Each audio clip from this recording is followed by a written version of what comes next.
approach to Planet Joe. Please enter the pod and fasten the brain safety belt. This planet is intended for mature humans only. If you are the sapient type that gets offended easily, please exit the pod immediately. Enjoy your visit on Planet Joe Pod. Launching now.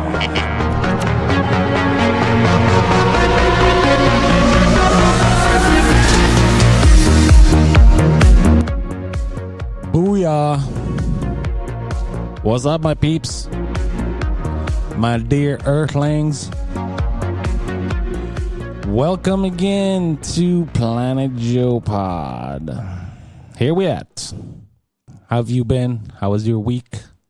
Hope you're doing all right. Hope all is good. I'm doing okay. I don't know if you can tell. I got the mics. This is the new mic that I'm talking on.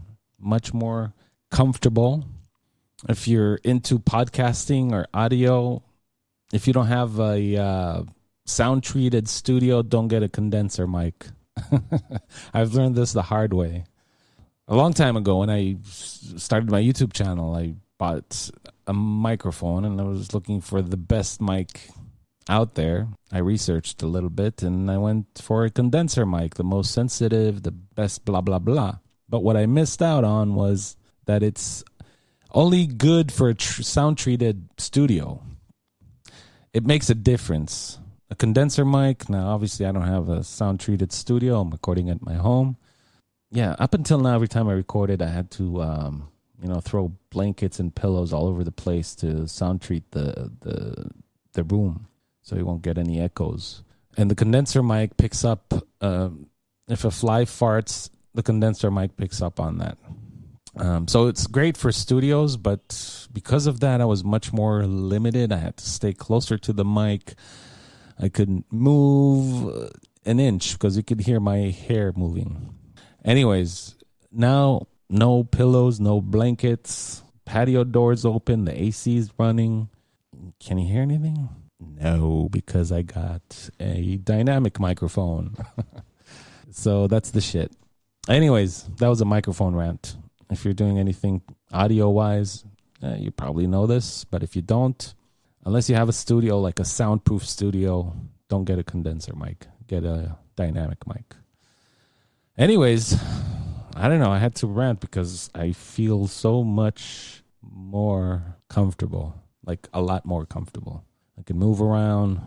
I feel much free. And yeah. So that's that. Got the new mics. Feeling good about it. Feeling much more comfortable now recording. And I know I promised, actually, in this podcast, Adam Cartier, my friend, was supposed to be here, but because I postponed it because of the mics that I was supposed to get next week, they came in 2 days ago. He already made plans, and we had to postpone the podcast with him. So it's not going to happen this week. It's not going to happen next week because, like I said, my friend's going to be here from the States. But anyways, we don't have a set date yet, but eventually Adam's going to land on this planet. So for this podcast, the whole week I was gathering information on my favorite topic in the world, which is sex, human sexuality. And I'm telling you, there's tons of information out there, and I want to present all that information to you, but I'm just overwhelmed with, I have like tons of articles and videos and audio clips. And I didn't want to half-ass it. My other option was to do a shortcut. I have on my YouTube channel, Planet Joe TV, I have a Let's Talk About Sex video, which I could have taken a bunch of clips from there and used that in this podcast, but I don't want to do that. So anyways, I decided to skip it. I'll do the sex podcast on a later episode, so you can put your pants back on. That's what she said. Anyways. So here's what I'm fired up this week. You know, it's election season. Democratic debate was, 2 weeks ago? I wasn't too impressed, except two candidates that I'm fired up about. First choice, Bernie Sanders. Second choice, Elizabeth Warren. Those two are my go-to candidates. But yeah, first choice is Bernie Sanders. Now, to me, Bernie is a no-brainer. I mean, I don't know if I'm naive or what, but I can't get why would Americans not want someone like Bernie to be in the White House. Now, I don't care if you're a Democrat, Republican, Independent, Libertarian. As an American, here's a guy who wants to help all Americans. And this is what I was talking about in my What's Happiness podcast. Was it podcast number 2 or 3? Can't remember. But all we all want is to be healthy and happy, right? And here's a guy who, throughout his political career from day one, stands behind the same message, and that's helping all Americans. And throughout his career, he opposed corruption and big money in our government. Now, I don't know if you follow Bernie or if you know much about him, but you can dig up video clips, 20-year-old video clips of his, where he's grilling other senators and bankers and big pharma for the betterment of the average citizen. One of my favorite clips of Bernie grilling someone is him grilling Alan Greenspan. If you don't know who Alan Greenspan is, he's an American economist who served as a chair of Federal Reserve of the United States from 1987 to 2006. Many, including me, say that he has a lot to do with the economic chaos that we went through 2008 and the recession. Anyways, if you don't know who Alan Greenspan is, you can look him up. But here's a minute and a half clip of Bernie Sanders grilling Alan Greenspan. Mr. Greenspan, I have long been concerned that you are way out of touch with the needs of the middle class and working families of our country, that you see your major function in your position as the need to represent the wealthy and large corporations. And I must tell you that your testimony today only confirms all of my suspicions. And I urge you, and I mean this seriously, because you're an honest person. I think you just don't know what's going on in the real world. And I would urge you, come with me to Vermont, meet real people. The country clubs and the cocktail parties are not real America. You have defended over the years, among other things, the abolition of the minimum wage, one of your policies, and giving huge tax breaks to billionaires. But today you reached a new low, I think, by suggesting that manufacturing in America doesn't matter. It doesn't matter where the product is produced. We lost 2 million manufacturing jobs in the last 2 years alone, 10% of our workforce. Walmart has replaced General Motors as the major employer in America, paying people starvation wages rather than living wages, and all of that does not matter to you. Doesn't matter if it's produced in China where workers are making 30 cents an hour or produced in Vermont where workers can make $20 an hour. It doesn't matter. You have told the American people that you support a trade policy which is selling them out, only working for the CEOs who can take our plants to China, Mexico, and India. Yeah, I don't know how long this video was, or how long ago was this, but it's an old one. I think it's even before he ran for president. But if you'd look on older clips or anything Bernie stood for many years ago, the message is the same. And that's what boggles my mind. Like, here's a guy who wants to level the playing field, especially for hardworking Americans that hardly make ends meet. For the Americans that our lives are devastated if they're sick or they needed health care or whatever. For education, he wants to level the playing field for education. Who in America does not want their child to have access to good education? Who in America does not want their child to have access to Medicare? Who in America does not want their child to be able to make ends meet if they just work normal hours, not 2 jobs, 80, 90 hours a week? Who in America does not want our veterans to get help and not sleep on the streets after they put their lives on the line to protect our country? I don't get it. Left, right, I don't know. It boggles my mind. And I think that's a problem that we have in America. It's fucking the division that we have. It's the belonging to a team and not moving from that team. It's fucked up. Like, people, wake up. Don't take any sides. Just look at what's happening in our country and look at the Americans that are suffering. Forget like red, blue, forget politics for a minute. That's what I don't get. I mean, I would vote for anyone in any party that would have, Bernie's message, or anyone with that type of message that would want to help all Americans. So I don't know. Maybe I'm just naive. I really don't know. I'm not being biased. I mean, tomorrow if a Republican will come up with these messages, I would vote for that guy. I really don't care which group that message is coming from, as long as the message is to help everyone and to fight those fuckers, the big corporations, the big money, the ones that they write the laws only for their interest. And they don't give a fuck about Americans who are dying, who are sick, who are in poverty. It's disgusting. Anyways, moving on.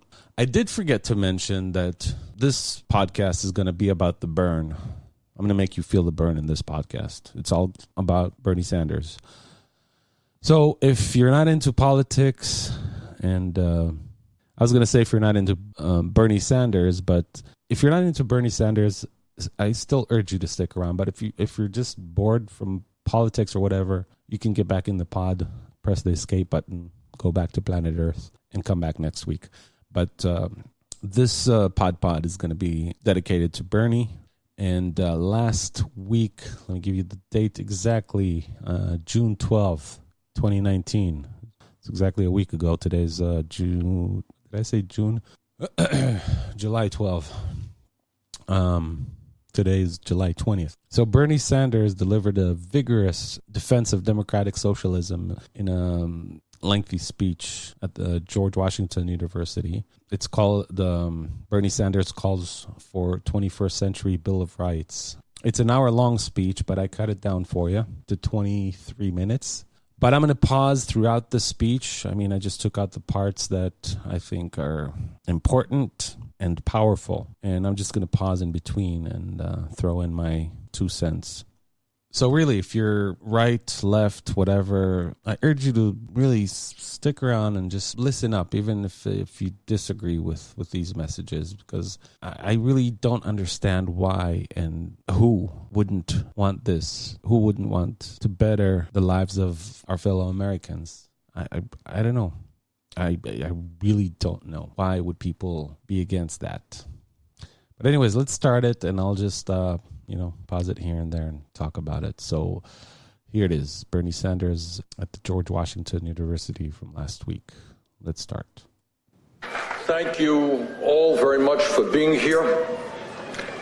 And let me begin by saying, my friends, we are in the midst of a defining and pivotal moment for our country and the planet. And with so many crises converging upon us simultaneously, it is easy for us to become overwhelmed or depressed, or even to throw up our hands in resignation.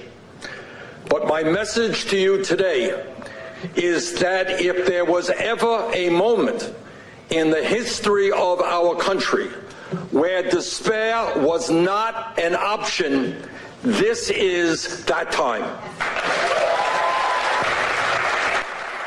Very true. I really agree with that. And this is what's frustrating to me, especially frustrating that I'm not at home and that I can't, go out in the streets and scream and yell and gather people to wake up and be a part of the movement. Because it's true, like you said, we're kind of like whatever. We're nonchalant about it because we don't feel that we can make a difference. This is after years and years of, actually seeing that our vote doesn't change anything, that nothing changes, and it's getting worse over time. But that's what I'm angry about and frustrated about, is that people don't care anymore about politics. And because of that, our country is getting worse. Meanwhile, the 1% are, writing the laws for us only so they can benefit from it. And we're eating the shit.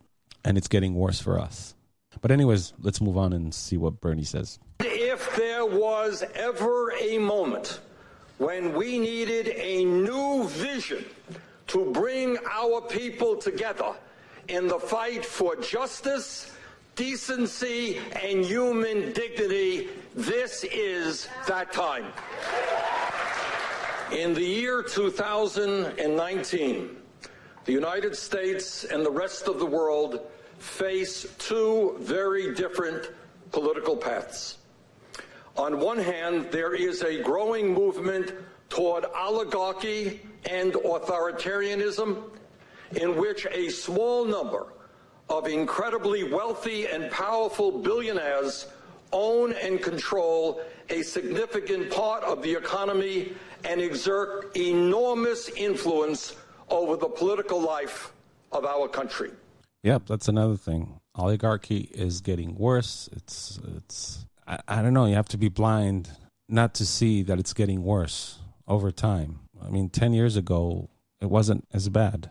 I mean, they're really taking control over the country only so they can benefit from it, while our fellow Americans are dying. If it's from opioid overdoses, if it's poverty, healthcare, everything is getting more expensive. And while we're getting fucked in the ass, you have those millionaires and big corporations that reap all the benefits, while we're paying the taxes and we're busting our asses just to make ends meet. Let's continue. They are women who refuse to give control of their bodies to local, state, or federal politicians. Absolutely. That's a strong thing for me. And I'm sure you know what Bernie's talking about. And that's the anti-abortion movement from the right, which is bullshit. Government wants to step in and decide for pregnant women that they're not allowed. In fucking Alabama, they made it against the law to have an abortion. What the fuck is that? That is so embarrassing to a nation like America. It's beyond embarrassing. Abortion against the law. Are you fucking kidding me? Anyways, let's move on.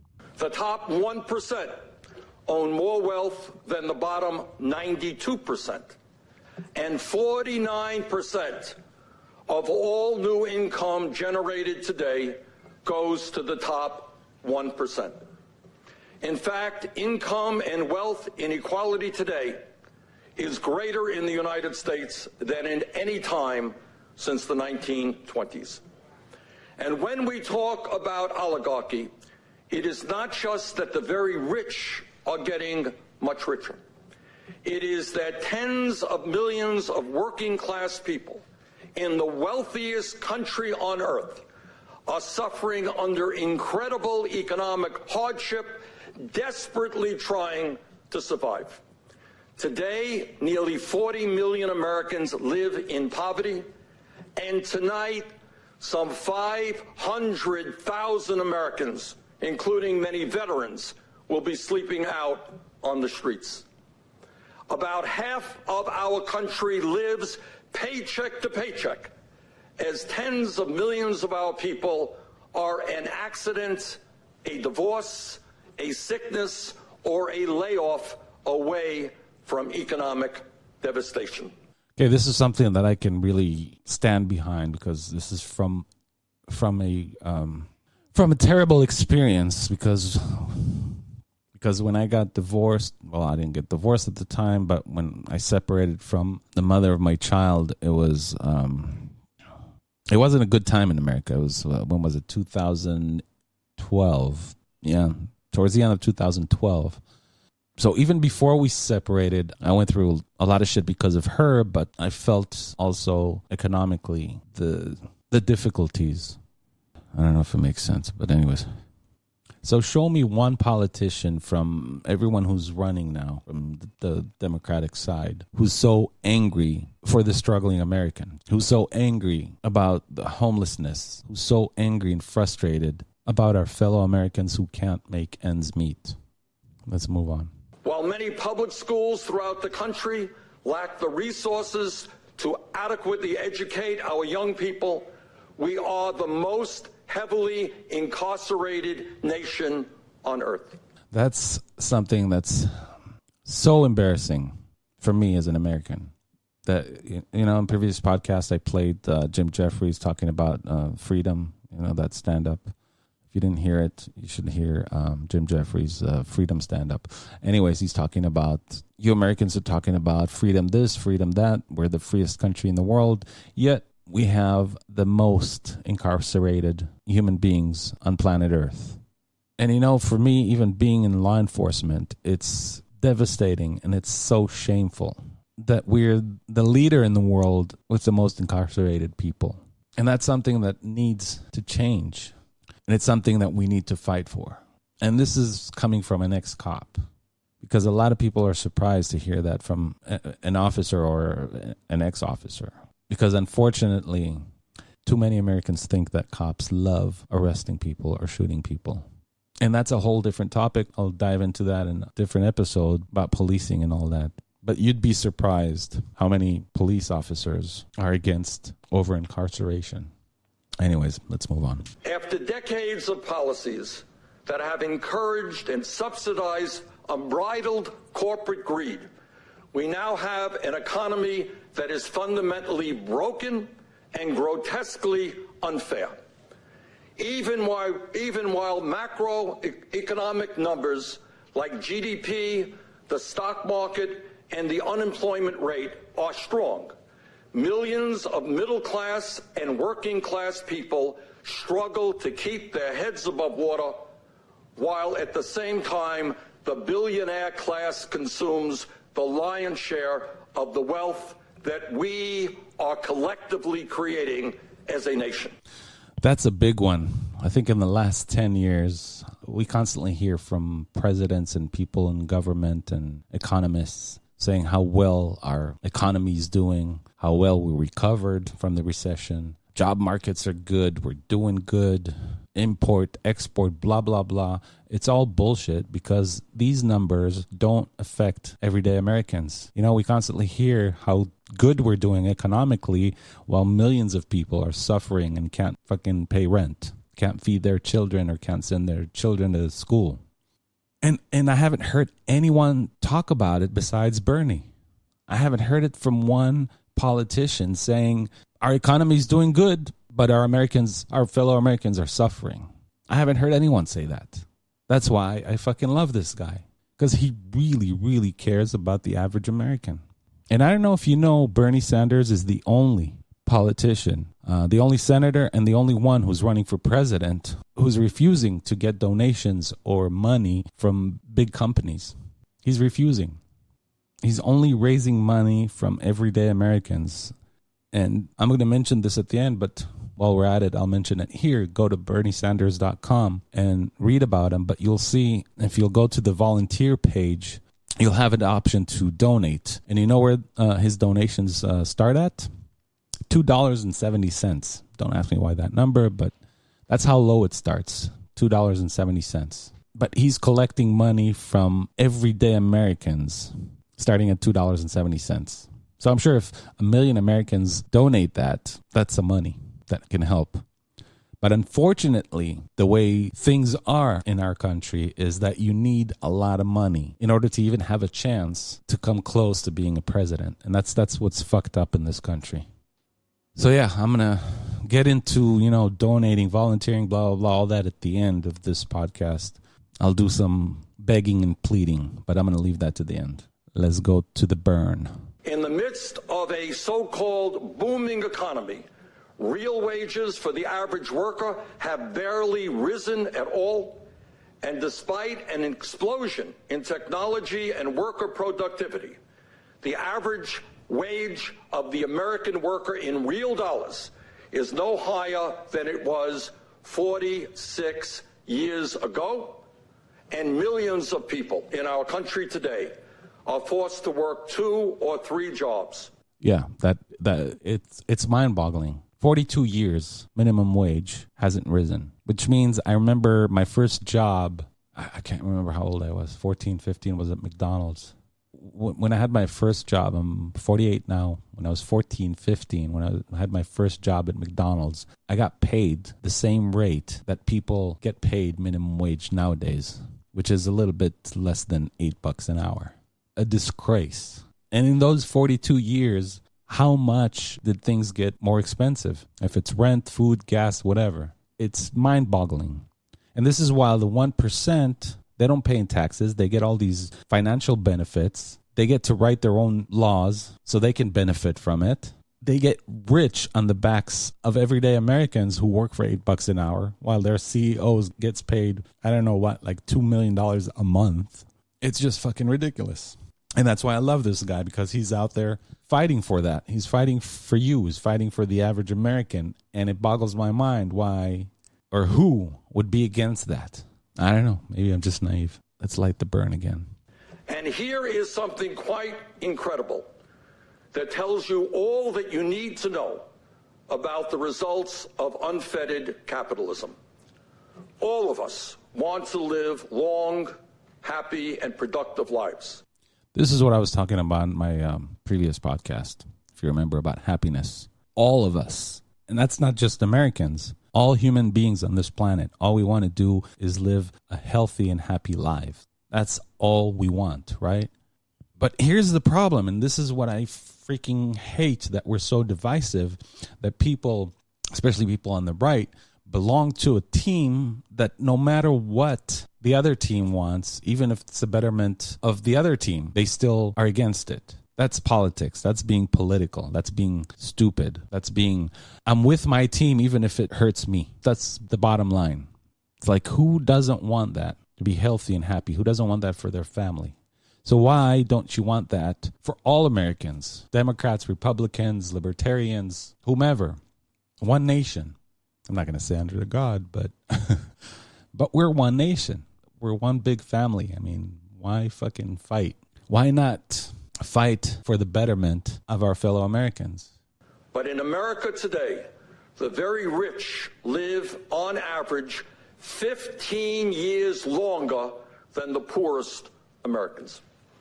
In 2014, for example, in McDowell County, West Virginia, one of the poorest counties in the nation, life expectancy for men was 64 years.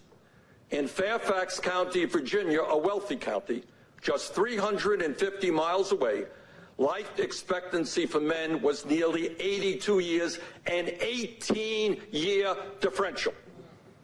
The life expectancy gap for women in the two counties was 12 years. This is the same thing I was talking about earlier about happiness and health.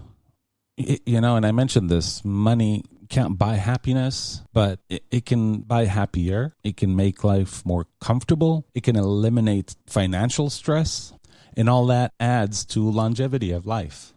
So, I mean, when you think about it, it's no secret that people who live in poverty, they die younger because of the stress. Because if they get sick, they can't take care of their illness or whatnot. So that's another good point that Bernie brings up, is actually it has to do with life. Poverty kills our fellow Americans earlier, and the wealthy live longer. And don't get me wrong, I'm all for capitalism. I am. But I think right now capitalism went out of fucking control. Capitalism went rogue. While it's running over our fellow Americans, that's when we have to say stop. CEOs take 20, 30, 50, $100 million a year, while many veterans who put their lives on the line to protect our country are homeless, while our fellow Americans are sick and can't afford health care or medicine.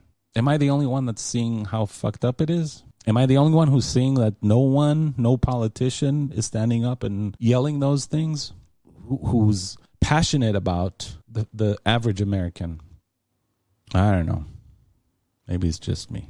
In other words, the issue of unfettered capitalism is not just an academic debate.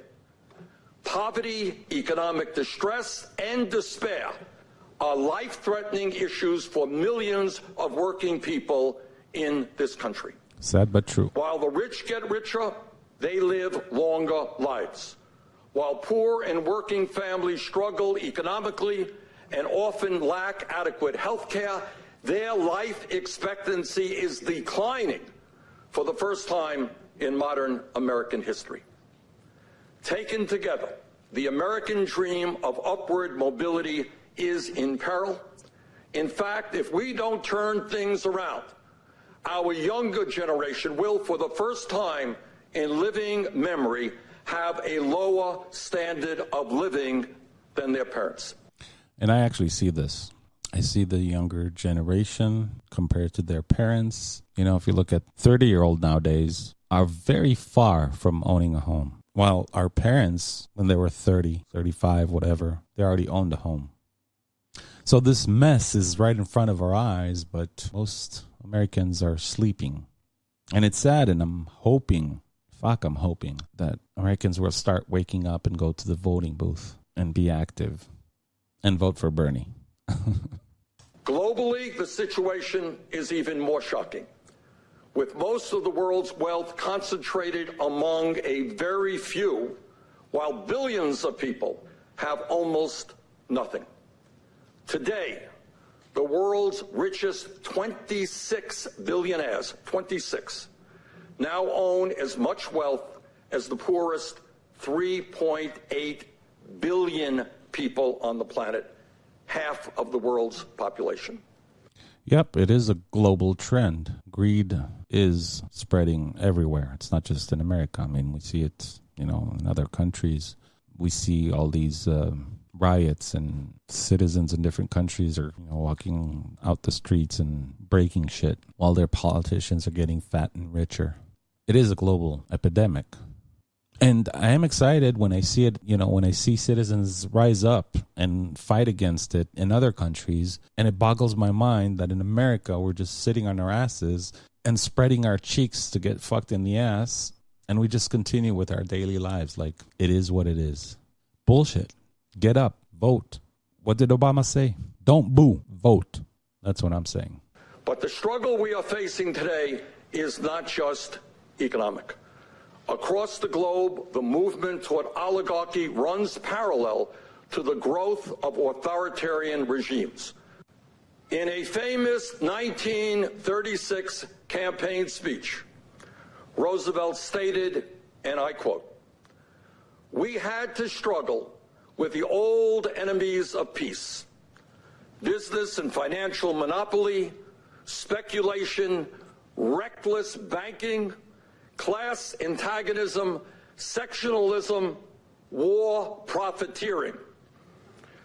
They had begun to consider the government of the United States as a mere appendage to their own affairs. We know now that government by organized money is just as dangerous as government by organized mob." So well said. So well said. Standing ovation. Really. Show me one politician that is so hated by the billionaires and big corporation as much as Bernie Sanders is hated by them. That alone should tell you who this guy is. All these politicians before, drained the swamp and all these fucking transparency. As Obama, when he ran, we're going to have transparency when it comes to where money goes, blah, blah, blah. Once they're in the White House, forget it. They sell out. Not Bernie. Bernie is really hated by the American billionaires, by the rich families, by the one percenters. He's hated by them. And that alone should show you, and that, to me, that's the biggest proof that this guy is genuine. This guy is going to do his job because he doesn't take a penny from them. And if he makes it to the White House, he is going to fucking crush them. He will, because he's not bought by them. He refuses to take their money because once he gets to the White House, he's not in their pocket. And I think he's the only politician, well, Elizabeth Warren as well, but Bernie is the politician that will actually do what he says. We got to fucking put him in the White House, I'm telling you. And Roosevelt concluded, and I quote, "Never before in all our history have these forces been so united against one candidate as they stand today. They are unanimous in their hate for me, and I welcome their hatred." Exactly what I said. Exactly what I said. And I love that. He welcomes their hatred. He's proud of it. And he should be. And that's why, I fucking love this guy. Their hatred towards him actually shows that this guy is legit for the average American, not for the one percenters.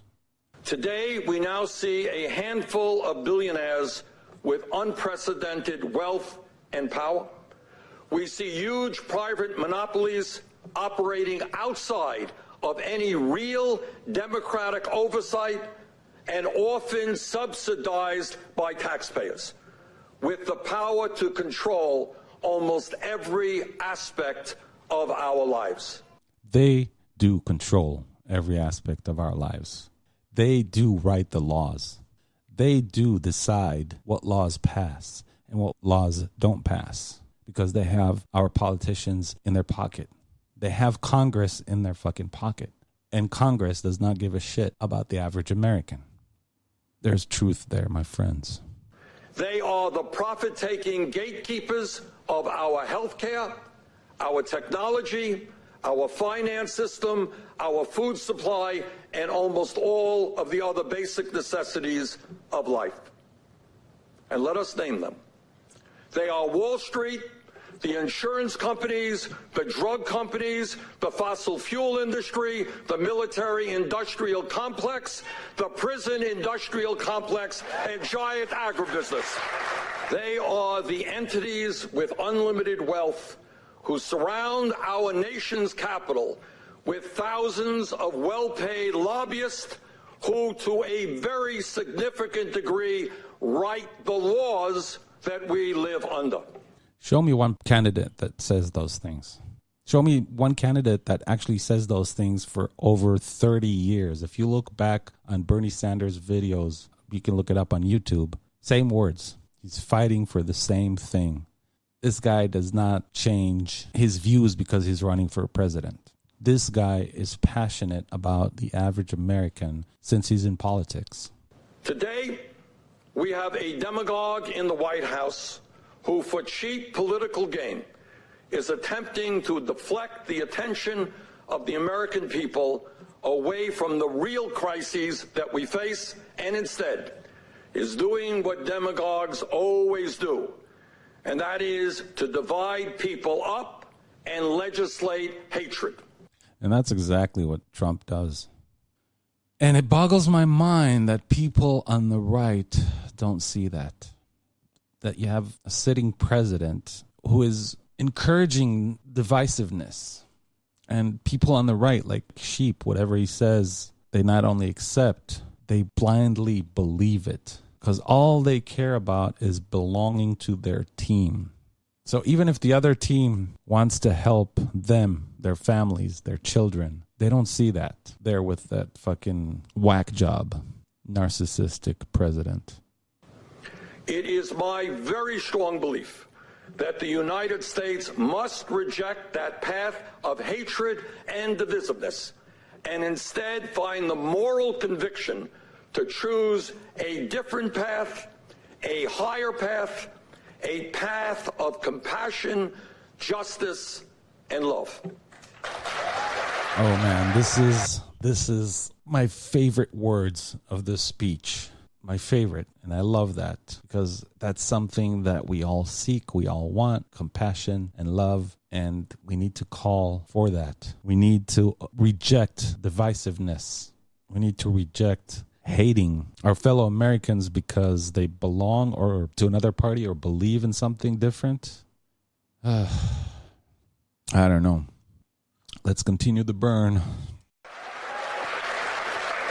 And that is the path that I call democratic socialism. In order to accomplish that goal, it means committing ourselves to protecting political rights, to protecting civil rights, and to protect economic rights for all of the people in our country. And again, this is the guy that really fights for that for many, many years. Economic rights for all citizens. As FDR stated in his 1944 State of the Union address, and I quote, "We have come to a clear realization of the fact that true individual freedom cannot exist without economic security and independence," end quote. Ain't that the truth? Economic security is freedom and it's dignity. people in poverty don't have dignity, and therefore they don't feel free because they're not free to take care of their children when they're sick. They're not free to send their children to a good school. They don't have that, air quotes, freedom. But now we must take the next step forward and guarantee every man, woman, and child in our country basic economic rights, the right to quality health care,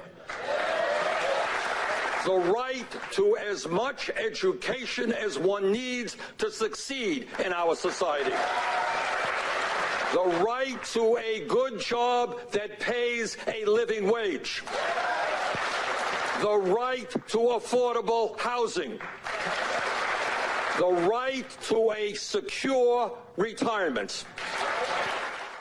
This is so beautiful. It's fucking poetry, but it's not just words. And again, that boggles my mind. Like, which American hears that and says, no, fuck it, this guy's crazy? It boggles my mind. Doesn't matter which party you belong to. If this guy rises up and wants to help you, your family, your loved ones, your fellow Americans, fucking wake up. I don't get it. I really don't. I don't know what I'm missing here. It's a no-brainer. Some people say he can't do it because he wants to raise taxes on everyone. And again, he's the only politician that's honest about it. And he says that he's going to raise taxes for everyone. But I'm willing to pay a little extra if that's going to help all Americans. If that's going to help my fellow Americans, I'll fucking pay more on taxes. If it'll get rid of the monopoly of the 1%ers, fuck yeah, I'll pay more taxes. If I'll get affordable health care, if my son wants to go to college, I can afford it, fuck yeah, I'll pay more in taxes. So what's wrong with the other half of the country that resent that? What am I missing here? I don't know. Maybe I'm just freaking, what the fuck am I missing here? Better life. Here you go. I can deliver. And I know he can. And still, Americans resent him. Stupid is what it is. And the right to live in a clean environment. We must recognize that in the 21st century, in the wealthiest country in the history of the world, economic rights are human rights. Absolutely, I agree with that. Poverty is a human rights issue. If your fellow Americans don't have food, they can't pay rent, homelessness is rising, opioid overdoses, deaths is rising. All of that. It's all human rights. And that is what I mean by democratic socialism. As one of the great leaders in American history, Dr. Martin Luther King Jr. said, and I quote, "Call it democracy or call it democratic socialism, but there must be a better distribution of wealth within this country for all of God's children," end quote. Love MLK, by the way. I did a nice MLK t-shirt, planetjoedesign.com. Had to throw a plug-in in there.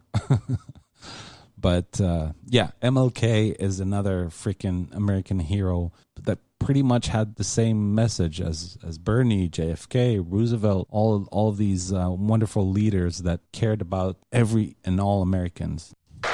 To realize this vision, we must not view America only as a population of disconnected individuals. We must also view ourselves as part of, and I quote, "an inescapable network of mutuality tied in a single garment of destiny," end quote, as Dr. King put it. In other words, we are in this together.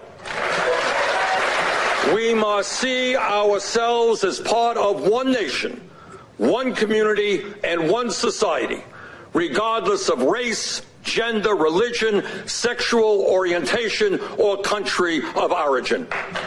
That's what the fuck I am saying. That's my belief. Regardless of the color of your skin, regardless of which party you belong to, regardless of anything, if you're my fellow American, I want the best for you, for myself, for my family, the same way as I do for my fellow Americans. Why resent that? Now, let us be very clear. While President Trump and his fellow oligarchs attack us for our support of democratic socialism, they don't really oppose all forms of socialism. They may hate democratic socialism because it benefits working people, but they absolutely love corporate socialism that enriches Trump and other billionaires. True. Very true. Let us never forget the unbelievable hypocrisy of Wall Street, the high priests of unfettered capitalism. In 2008, after their greed, recklessness, and illegal behavior created the worst financial disaster since the Great Depression, with millions of Americans losing their jobs, losing their homes, losing their life savings, Wall Street's religious adherence to unfettered capitalism suddenly came to an end. Overnight, Wall Street became big government socialists and begged for the largest federal bailout in American history, some $700 billion from the Treasury and trillions in support from the Federal Reserve. But it's not just Wall Street that loves socialism when it works for them. It is the norm across the entire corporate world. The truth is, corporate America receives hundreds of billions of dollars in federal support every single year, while these very same people are trying to cut programs that benefit ordinary Americans. If you are a fossil fuel company whose carbon emissions are destroying the planet, you get billions in government subsidies, including special tax breaks, royalty relief, funding for research and development, and numerous tax loopholes. If you are a pharmaceutical company, you make huge profits on patent rights for medicines that were developed with taxpayer-funded research. If you are a monopoly like Amazon, owned by the wealthiest person in America, you get hundreds of millions of dollars in economic incentives from taxpayers to build warehouses, and you end up paying not one penny in federal income taxes. If you are the Walton family, the wealthiest family in America, you get massive government subsidies because your low-wage workers are forced to rely on food stamps, Medicaid, and public housing in order to survive, all paid for by taxpayers. So, yeah, we pay for it. They shit on us. They get tax breaks, and they make us work for minimum wage. And when they get in trouble, like you said, socialism all of a sudden is nice when they need that help. When they crushed the economy. I had many friends in Vegas when 2008, when the shit hit the fan. Not one, not two, but 5 or 6 families that I know personally that lost their homes and jobs. And these guys got bailed out. Only one of them went to prison. They shit on us. They get tax breaks. And they pay us minimum wage. It's fucking bullshit. Time to wake up, America. When Trump attacks socialism, I am reminded again of what Dr. Martin Luther King Jr. said, and I quote, "This country has socialism for the rich, rugged individualism for the poor," end quote. It's a beautiful quote. I've never heard it before, but I'm not surprised that Martin Luther King said that. It's so him. Beautiful quote. And that is the difference between Donald Trump and me. He believes in corporate socialism for the rich and powerful. I believe in a democratic socialism that works for the working families of this country. Well said. Freedom is an often used word, but it is time that we took a hard look at what that word actually means. Ask yourself, what does it really mean to be free? Are you truly free if you are unable to go to a doctor when you are sick? Nope. That's what I said. That's not free. There's no freedom there if you can't get help when you get sick. And so many Americans lost their homes or lost everything they had because of one family member got sick, needed treatment or medicine. And Americans like to stand up and say we're free. Or face financial bankruptcy when you leave the hospital? Are you truly free if you cannot afford the prescription drugs you need in order to stay alive? Are you truly free when you spend half of your limited income on housing and are forced to borrow money from a payday lender at 200% interest rates? Are you truly free if you are 70 years old and forced to work because you lack a pension or enough money to retire? Are you truly free if you are unable to go to a college or a trade school because your family lacks the income? Are you truly free if you are forced to work 60 or 80 hours a week because you cannot find a job that pays you a living wage? Are you truly free if you are a mother with a newborn baby, but you are forced to go back to work immediately after the birth of that child because you lack paid family leave?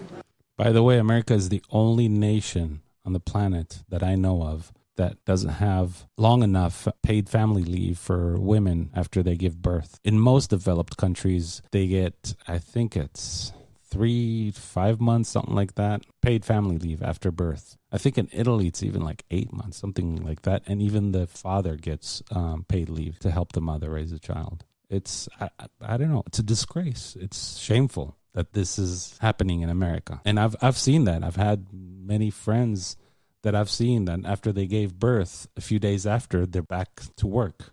It's bullshit. Are you truly free if you are a small business owner or a family farmer who is driven out of business by the monopolistic practices of big business? Are you truly free if you are a veteran who has put his or her life on the line to defend this country and tonight will be sleeping out on the streets?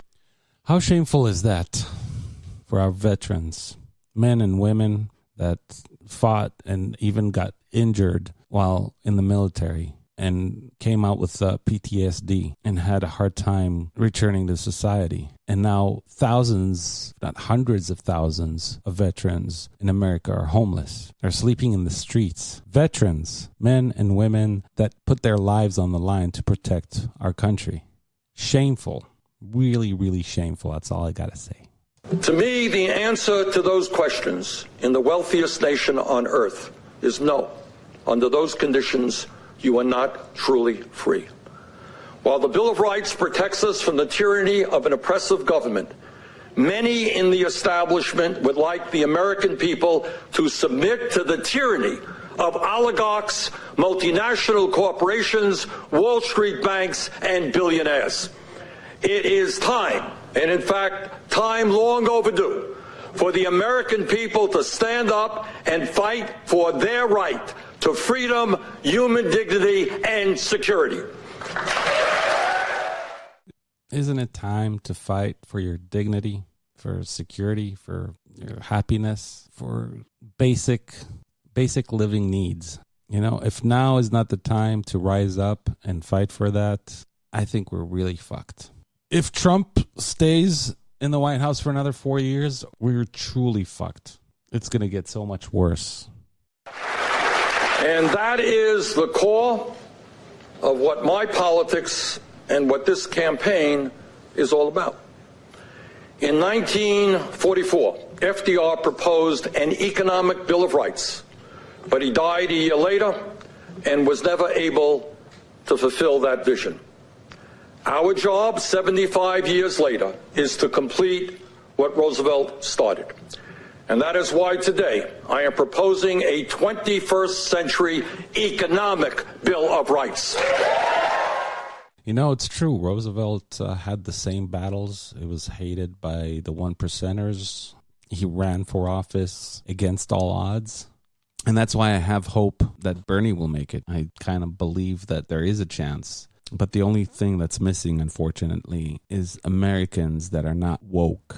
And I hope that people on the right are starting to see what's going on. I hope that they see that they're getting hurt by the politicians that they're supporting. I'm talking about Republicans and people on the right.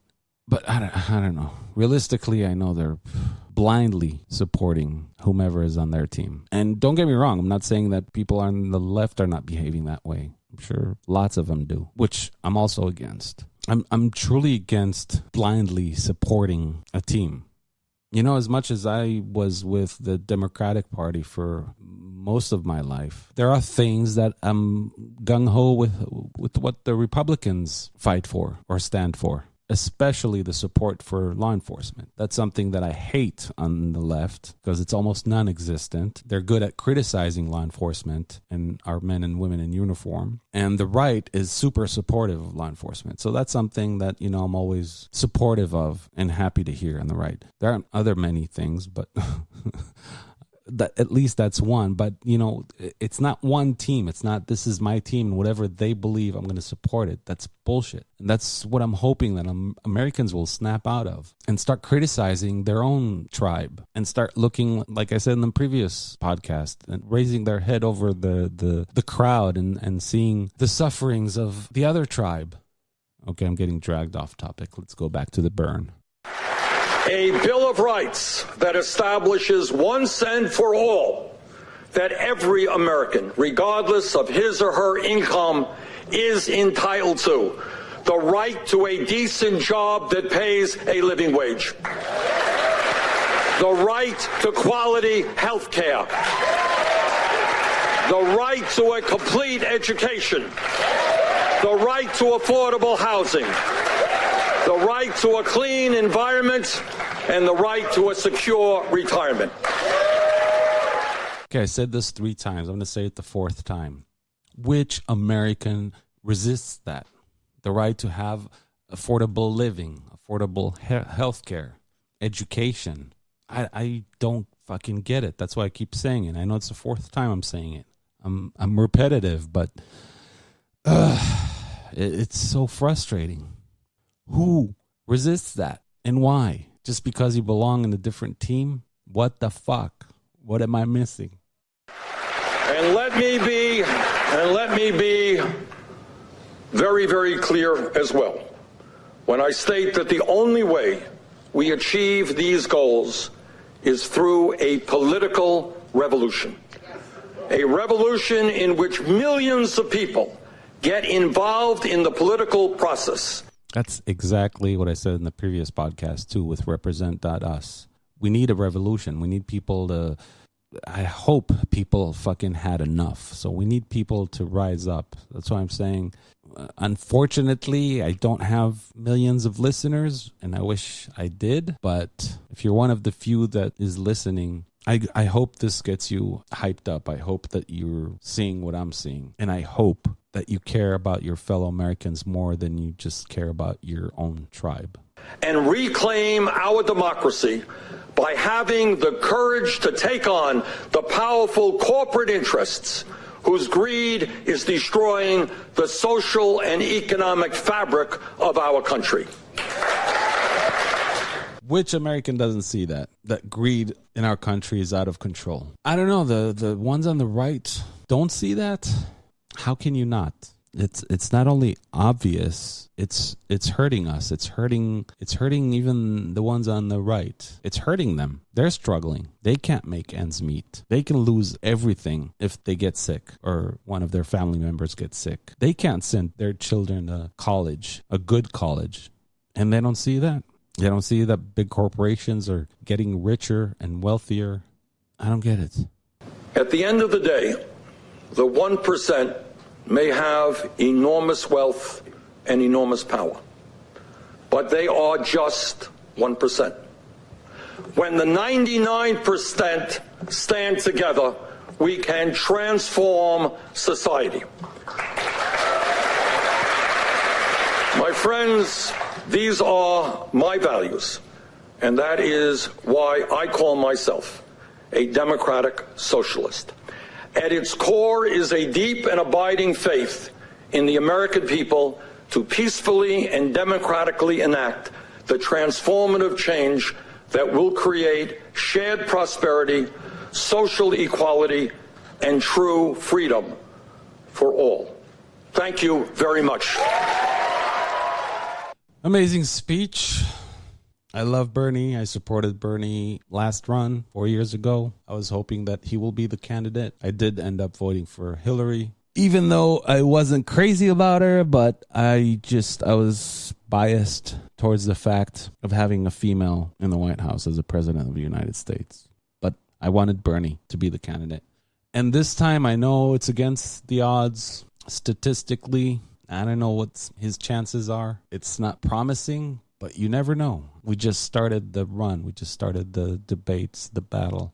And I'm hoping that this pod made you think a little bit towards the Bern if you didn't before. I really hope that you do. That's the Bern.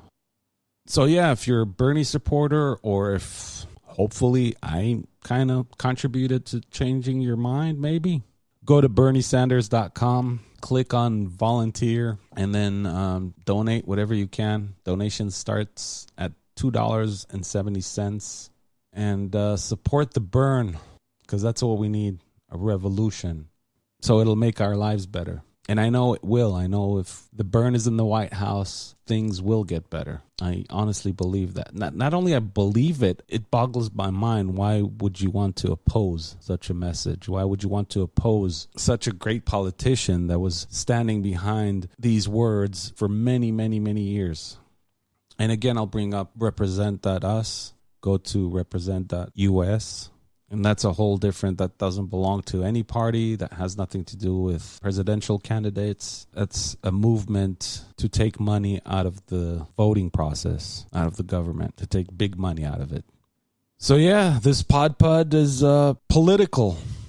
If you're still here, I fucking salute you, and I appreciate it, and I hope it wasn't too boring. But we will be discussing politics here. It's not going to be a rarity. And yeah, I'm still working on the sex podcast, human sexuality, legalizing prostitution. It's going to be separate though. I'll just do one on sexuality, a different podcast on monogamy or non-monogamy, and a separate podcast on legalizing prostitution. And also I'll be discussing in the future the bullshit war on drugs that's not doing anything and just costing us money and hurting our fellow Americans and promoting mass incarcerations. I don't know. Like I said before, if you heard my previous podcasts, I'm a patriot. I love America, but because I wanted to get better, because I care about my fellow Americans, I'm going to stand up and shout and talk about it. And hopefully we'll gather enough listeners to maybe make a little dent in the political movement. I'm using Podbean as my podcast hosting. I get some analytics there. It's not like YouTube analytics. With YouTube, you can see how long each viewer stayed, when they left, how many, where they came from. It's very detailed. In the podcasting world, all you can see is how many listened. You don't know if they listened to the whole podcast or only 5 seconds, but at least you get the numbers of how many and from where. And surprisingly, I have a few listeners from Ireland, the UK, and Japan too. But I'm glad to see quite a few from the U.S. and I guess because I'm in Israel, quite a few listeners in Israel. But it's doing actually better than it did with my YouTube channel. And you see that it's kind of like growing slowly but surely. And it's exciting to see that I have listeners from Ireland and UK. So if you Irish or British listeners are here right now, I thank you. And I know this was a little bit political, and I know this was about American politics, but who knows, maybe it's still interesting. And for my American listeners, I really hope that you listened, that you see what I'm talking about, that you see what Bernie Sanders is fighting for. I really hope that you rise up and vote and get active politically and spread the word, especially now, election season. Bernie's the man. That's my hope. I'm going to push for Bernie wherever I can. And I'm frustrated that I'm not back home and that I can't go out in the streets and volunteer in one of Bernie's chapters. But it is what it is. I'm far away dealing with my own shit, and I'm hoping soon to be back home. And here's another off-topic thing I'm just going to throw out there that this week I've been looking into is not going back to Vegas, but I got my eye on Texas. Austin, Texas, I had my eye on for a while, but because it's a bit expensive, the last few days I've been looking into Houston, Texas, and it looks promising. So who knows, by this time next year, I might be pod-podding from Houston, Texas. I don't know, just wanted to share that with you. I know, it's totally off topic, and I'm starting to blabber here. Blah, blah, blah. Anyways, my peeps, I'm going to wrap it up. There is one listener that I want to give a shout out that I know he's here, and I know he always listens, is Adam Cartier, my good friend, who you will meet soon. But I just want to give a shout out to Adam because he's my first consistent listener and an amazing supporter who gives me feedback and keeps me on track. I don't know. He's like the silent producer of PJP because it's just wonderful to get, constructive criticism from a friend and from a regular listener. So, Adam, thank you. I truly appreciate your input. Actually, every time I upload, I'm looking forward to hear what Adam's going to say about this pod. So, yeah, thank you, Adam. Shout out, my brother.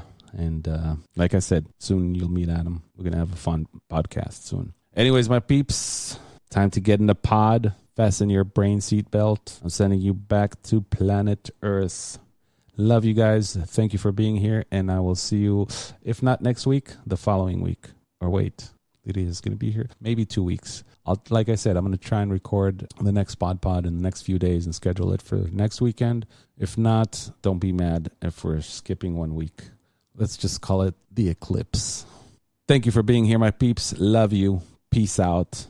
Have a good trip back to planet Earth.